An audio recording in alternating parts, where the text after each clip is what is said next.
Hello everyone and welcome to another episode of Paranormal News. Tonight's article comes from the Rocky Mountain Sasquatch Organization, and the headline is From a Tree, Skookum Sasquatch Harasses Camper. It was published June 25th, 2020. MD writes RMSO. 43 years ago in northern South Carolina, near my family's remote lake house, my friend and I always wondered why there was a telephone pole-sized pine tree upside down, leaning against another big tree with a broken-off stump end in the air. There were 3 bent-over saplings with the tops touching the ground, next to this upside-down tree, deep in the woods, beside an abandoned and grown-over logging road.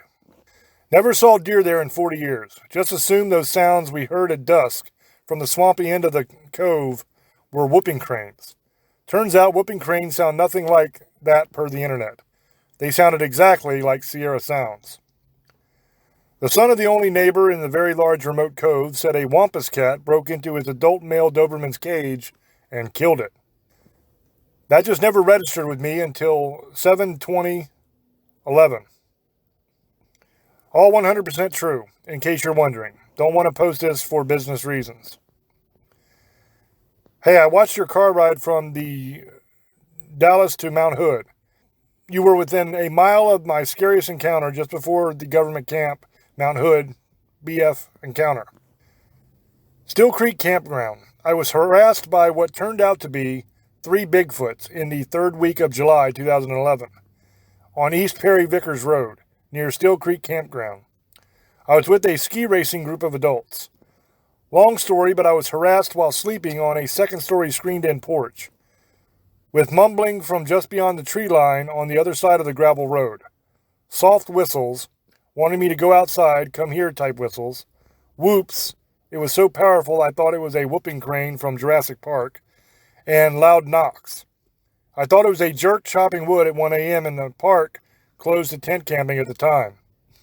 All activity was between 1 a.m. and 4 a.m. for 3 nights out of 6. Nothing the first night that I recall, and the other 2 nights was very heavy rain, no activity heard. Being oblivious to the subject until the last hour of my week-long trip, I just assumed it was the 3 persistent punks trying to harass me. That was until the last hour before I had to get up to catch my flight.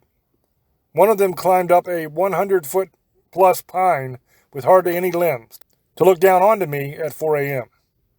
Then I knew it was not human, and got highly concerned and started planning escape routes if it jumped onto the roof. When I stared at the tree, the other 2 behind me made frantic but soft whistles to try to get me to turn around. Their way. It became a test of wills. Then I think I got zapped and decided to go back to sleep. Why me? My guess is because the outdoor carpet I was sleeping on was black with mold. I'm allergic to mold. I was snoring like a pig, and I was the buffet, in hindsight, based on their actions. My impression was that they were trying to lure me out, so I could be dinner. This encounter changed my world. Plus, it made me realize of my encounters we had growing up, per the message I sent you in 2014. My parents and I were just oblivious, suburbanites at the time. The clan based in our cove in South Carolina must have thought we were hilarious. The clan in Oregon I encountered, I believe, were nefarious. The spot is not exact, but it is within half a mile. There are 2 rental houses that are almost across the street from each other. They are apparently grandfathered in before the state park was set. RMSO responds, we actually checked out Still Creek area while we were there.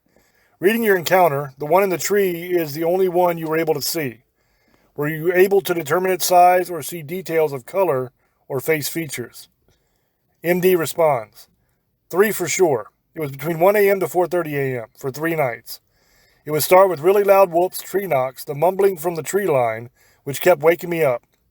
When I would look up, it would stop. Then would come the soft whistles to try to lure me out. In hindsight, that was by far the most scary part. I thought it was 3 punk snowboarders until 4 a.m. on the last night, when one climbed a giant pine to look down on me from the other side of the house, since I was sleeping on a 3-sided screened-in porch above the utility room. I would stare at the one way up in the tree and then the other 2 on the other side of the house in the tree line would frantically make soft whistles to get me to turn around. Here is where it gets strange, but this was my impression. Then I think they zapped me with a different kind of zap.